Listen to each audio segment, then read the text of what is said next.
கொஞ்சம் கேமரா படிக்க வச்சேன் மேடம். கஷ்டப்பட்டு நான் படிக்க வச்சு அதை விட்டு இதை விட்டு இன்ஜினியர் படிக்க வச்சு வேலைக்கு போய் ஆண்டவனுக்கு பொறுக்கலைங்க, யாருக்கு பொறுக்கலன்னு தெரியல. என் பையன் போய் சேர்ந்துட்டான். எல்லாத்துலாம் போனோம், சேஃப்டி படுத்தலாம். பேங்க்குள்ள எங்களை அனுப்பிச்சு விட்டுட்டு நீங்க இங்கேயே இருங்க, வெளியே கூட்டமா இருக்கு அப்படின்னு சொன்னாங்க. எங்களுக்கு கடைசி 6 மணி வரைக்கும் எங்க கூட தான் நின்னோம். அதுக்கப்புறம் கூட்டத்துல எப்படி போய் மாறினானே தெரியல. எங்களுக்கு போன் நாங்க ஆம்புலன்ஸ் பண்ணிக்கிட்டே இருந்தோம். கூட கேரளா அண்ணாக்கு கூப்பிட்டப்போ ரவி இருக்கான்னு சொல்லி கொஞ்சம் நிம்மதியா இருந்தோம். அடுத்த போன்ல சொல்றாங்க ரவியை மட்டும் காணோமா, நாங்க ஹாஸ்பிட்டல் தொலைவுறோம்னு சொன்னாங்க. அப்புறம் சொல்லிட்டு வச்சிருக்காங்களா, கிரிட்டிக்கல் தான் சொல்லியிருக்காங்க. ரவின்னு எங்கேயும் போக மாட்டான்னு சொன்னாங்க. அடுத்த நியூஸ் போன்ல சொல்றாங்க, பாப்பா நான் தான் நம்மளை விட்டு போயிட்டாங்கடா பாப்பா அப்படின்னு. நம்ப முடியல. எங்க பையன் எங்க போயிருக்கா நாங்க நினைச்சிட்டு இருக்கோம். செத்த மாதிரியே தெரியல. என் பையன் வெளியே போக நாங்க கூட திட்டுவோம். ஏன்னா எல்லாரும் வரையும் வீட்டுக்குள்ளேயே இருக்க, வெளியே போகலாம். எனக்கு இல்ல, எனக்கு வெளியே போக பிடிக்காதுன்னு 5 மணிக்கு மேல போய் ஃப்ரெண்ட்ஸை பார்த்துட்டு திருப்பி 10 மணிக்குள்ள வீட்டுக்குள்ள வந்துருவோம். வந்தோடனே கேட்பான் சாப்பாடு என்னன்னு. என் பையன் கூடயும் விளையாண்டுட்டு இருப்பான். இப்ப நான் என்ன கேமரா லென்ஸ் வருது.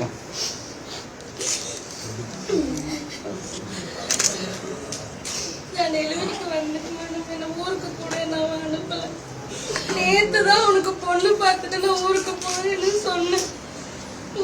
சனிக்கிழமை காலையில சொன்ன பொண்ணு பார்க்க போறோமே, என்னம்மா வாங்கணும்னு. சாயந்தரத்துக்கு மேல போய் பார்த்துக்கலான்னு சொன்னேன். சாயந்தரம் இப்படி சொன்னேன். இப்பதான் உனக்கு நல்ல கை நடக்க போறதுன்னு சந்தோஷப்பட்டோம். ஆசாமியா எல்லா விஷயத்தையும் பண்ணாங்க. போன வாரம் சனிக்கிழமை தான் கார் புக் பண்ணிட்டு வந்தோம் மேடம். எங்களுக்கு இந்த வேற சனிக்கிழமை இல்ல, இந்த கார்ல உட்காந்து அப்படி அவனுக்கு அப்படி ஒரு சந்தோஷம். நம்ம கார் வாங்குறோமா, நம்ம இவ்வளவு நாள் கஷ்டப்பட்டோம், நம்ம கார் வாங்குறோம்னு எல்லாத்துக்கிட்டையும் போன் பண்ணி சொன்னோம். உன்னை கண்ணுக்குள்ளேயே நிக்கிறோம். எனக்கு கூட்டிட்டு போய் தான் காமிச்சேன். இந்த கார் தான் ஃப்ரீயா வாங்குறோம், நல்லா இருக்கா பாரு, பார்த்து சொல்லு, அவர்கிட்ட சொல்லு. ஒரு வார்த்தை தான் அவர்கிட்ட சொன்னா. இங்க இந்த கார் வாங்கலாம்னு கேட்டதுக்கு அவர் ஒரு வார்த்தை கூட சொல்லாம வாங்கலாம் ரவி, நம்ம வாங்கலாம் ரவின்னு. பக்கத்துல ஷெட்டுக்கெல்லாம் கூட போன் பண்ணி கேட்டா, நாங்க கார் வாங்குறோம்னா ஷெட்ல முட்டி இல்லாம வாடகை எவ்வளோன்னு ஒண்ணும் விடாம அத்தனையும் பிளான் பண்ணி வச்சிருந்தோம். நம்பவே முடியல. கடைசியில போட்டோவா வீட்டுக்கு வந்துட்டோம்.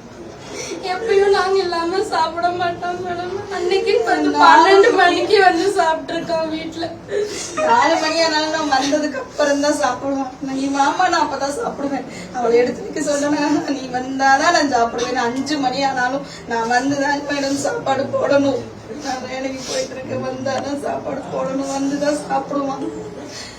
எல்லாம் சூடு பண்ணி கொடுமா. நீ விஷயம் நடந்தாலும் அடுத்த செகண்ட் எங்களுக்கு போன் ரவி கிட்ட இருந்து வந்துடும். அம்மா இது நடந்திருக்கு, அம்மா இங்க, அம்மா இது நடந்திருக்கு, அம்மா அது பண்ணிருக்காங்க, அம்மா இது பண்ணிருக்காங்கன்னு யாரும் போன் பண்ணி சொல்லுவோம். சாயந்தரம் 5 மணி ஆச்சுன்னா போன் வந்துடும். பசங்களுக்கு ஏதாச்சும் வாங்கிட்டு வரட்டா, என்ன வேணும்னு சொல்லுங்க, வாங்கிட்டு வரேன். அம்மா நீ சமைக்காத, நான் நைட் ஏதாச்சும் வாங்கிட்டு வந்து தரேன் அப்படின்னு எல்லாத்தையும் பார்த்து யாரு வாங்கி தருவாங்க. என் பையன் ரோட்டான்னு சொன்னா போதும், அவனால முடியலனாலும் யாராவது என் பையன் வாங்கி கொடுக்குறேன், கேஸுக்கு வாங்கி கொடுக்கணும், உடனே வாங்கிட்டு வந்து கொடுத்துருவாங்க பையனுக்கு. இனி யாரு வாங்கிட்டு வந்து தருவா என் பையனுக்கு, என் பேரனுக்கு? அவனே சொல்லிடுவோம், மாமா நாங்க வாங்கி தரலன்னு சொன்னா கூட மாமா கூப்பிடுங்க, மாமா வாங்கிட்டு வந்து தருவாங்கன்னு சொல்லுங்க.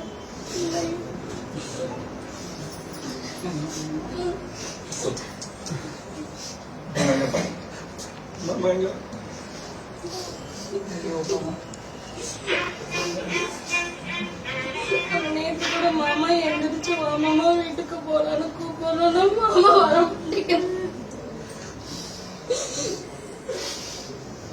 எங்க ஒரே எங்க அப்பாவா நீ எனக்கு அவ்வளோ நாங்க எல்லாரும் சொன்னோம் கல்யாணம் கிராண்டாலாம் வேணாம் ரவி, சிம்பிளா கோவில பண்ணிக்கலாம். அதெல்லாம் முடியாதுன்னு சொல்லி 3 நேரம் அப்படி செஞ்ச முடியும் என் கல்யாணத்தை. என் கல்யாணத்தை எங்க அப்பா இருந்தா கூட அவ்வளவு எனக்கு பண்ணிருப்பாருன்னு தெரியல. ஒண்ணு கூட விடல, ஒண்ணு கூட கேட்கல. எல்லாத்துலயும் யார் பெஸ்டோ அவங்களுக்கு கூப்பிட்டு பண்ணா. ஒண்ணு கூட எனக்காக விட்டே கொடுத்தாங்க. நான் இருக்கேன் உனக்குன்னு சொன்னா. இப்பதான் தனியா பில்டிங்லாம் எடுத்து நல்ல லெவலுக்கு வந்தப்போ சொன்னா நான் இருக்கேன், எதா இருந்தாலும் நான் பாத்துக்கிறேன். எங்க வீட்டுக்கார் சொன்னாரு, ரவி வேணாம் ரவி, நமக்கு இவ்வளவுலாம் வேணாம்னு சொன்னப்போ நான் இருக்கேங்க, உங்களால முடியலன்னா நான் இருக்கேன் அப்படின்னு சொன்னான். நான் என்ன பண்ணுவேன்னு ஒரு சின்ன ஒரு போன் வேணும் எனக்கு, நான் கூட அவங்ககிட்டதான் எல்லாரும் கூப்பிடுவாங்க. ஒரு வாட்ச் வாங்கணும்னா அவனை தான் கூப்பிடுவாங்க. இதுக்குள்ளே பெஸ்டான மட்டும் தான் எங்களுக்கு கொடுக்கும். இனிமே நாங்க யார்கிட்ட போய் கேட்போம்? எல்லாமே ரவி ரவி ரவி அவன் பேரை சொல்லி அவன் பின்னாடியே சுத்தணும். கடைசியில என்ன இது பண்ண வச்சுதான் எனக்கு நான் என்ன பேசுறதுன்னு கூட எனக்கு தெரியல. நான் பேசினா கூட நீ சின்ன பிள்ளை, நீ அமைதியா இரு, நாங்க பாத்துக்கிறோம். நான் ஊருக்கு போறேன்னு சொன்னேன், ஸ்கூல் சேர்த்துக்கணும். நீ ஊருக்கு போகாத, இங்கே இரு, நீ போய் நான் வீடு போக்குன்னு கிடக்கும், என்னால இருக்க முடியாதுன்னு சொன்னான். கடைசியில் அவன் போயிட்டான். இங்கே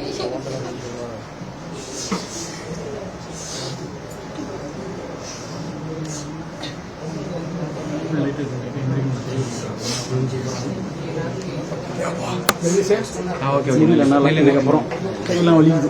உனக்காக மேலே தான் இல்லை, அதுக்கு இல்லை கொஸ்டின் சொல்கிறேன். உனக்காக தான் உட்காந்து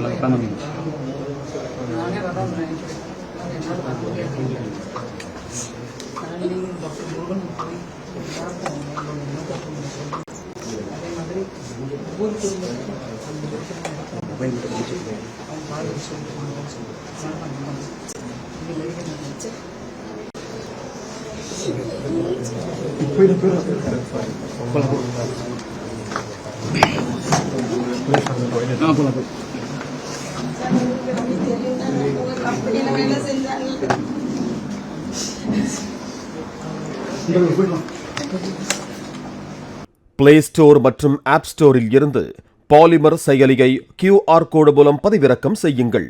செய்திகளை உடனுக்குடன் பெறுங்கள்.